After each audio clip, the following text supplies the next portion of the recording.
warning? Iran reveals world's first air defense small boat.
Iran's Second Navy, under the IRGC, has developed the world's first very small air defense boat, amid rising concerns about Tehran's burgeoning military power that is seen as a threat by countries in the Persian Gulf and Israel.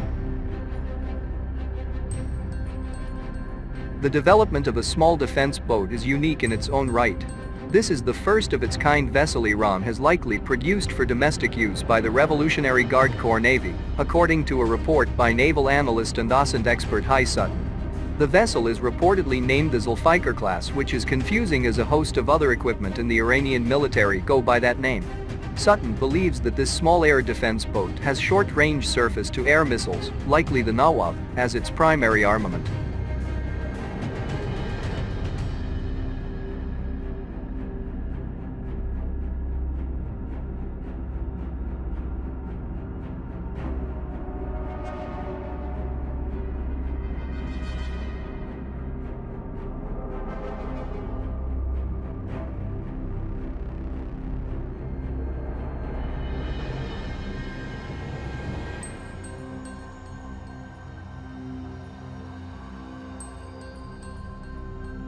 Last year, the Islamic Revolution Guards Corps, IRGC Navy, received 3 indigenously developed vessels equipped with sophisticated air defense systems.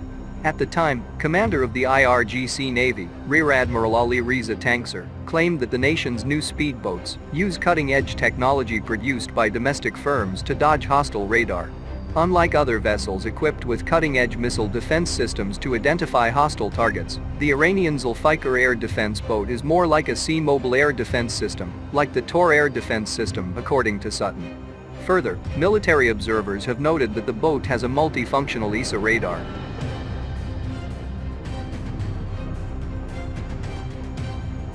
According to reports, the vertical launch system, VLS, is behind the cabin, and a sizable radome is over it. Whether this boat will be extensively used remains unknown because only one has reportedly been constructed. Although some small boats usually carry manpads, this is the first small boat with a complete surface-to-air missile system.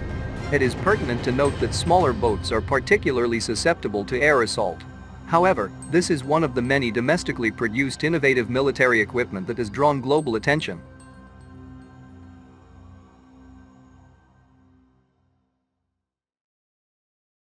This boat might be able to defend against short-range air attacks from a swarm of other vessels. This would become significant given that the global navies, including the United States, are also advancing work on unmanned surface vessels. Meanwhile, the IRGC describes these vessels as having a very good hydrodynamic capability, high speed, suitable maneuverability, and a very low radar cross-section. While high offensive power has a significant impact on improving the IRGC Navy's combat capability in the Persian Gulf region and the Strait of Hormuz.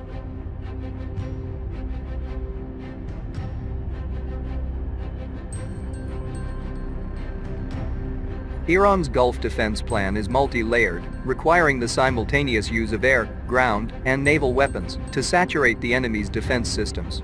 This tactic aims to deter opponents by posing a significant threat to them, and it makes it impossible to penetrate the Gulf without incurring a significant loss of combatants. As a result, the Iranians have acquired a huge armament of asymmetric naval equipment, including naval mines, midget submarines, hundreds of armed speedboats, anti-ship cruise missiles on land and sea, UCAVs, and so on. Swarm attacks utilizing manned-unmanned speedboats can act as a backbone for deterring opposing surface assets, and Iran frequently displays its capabilities in this area with speedboat parades. Analysts and naval enthusiasts may find it amusing to compare a speedboat to a destroyer. However, evaluating the capabilities of assets on paper can lead us astray when doing a real-world examination. Because naval warfare is not a cage fight, it is more appropriate to compare force compositions and make assessments based on compatibility with the geographical location, performance of weapons and sensors in the area, and, of course, naval tactics that can be adapted in littoral seas. Swarm attacks are high-risk, coordinated assaults that sometimes target numerous targets. They are extremely difficult to defend for a variety of reasons, one of which is simply numbers and redundancy. If there are so many spread out, yet fast-approaching small boats, deck-mounted ship guns or overhead assets such as drones or helicopters may struggle to destroy enough approaching targets at once. Because of sensor and weapon saturation, radar tracking issues, limited time for kill evaluation, and automatic sensor weapon allocation issues, it is nearly impossible to counter all of the targets.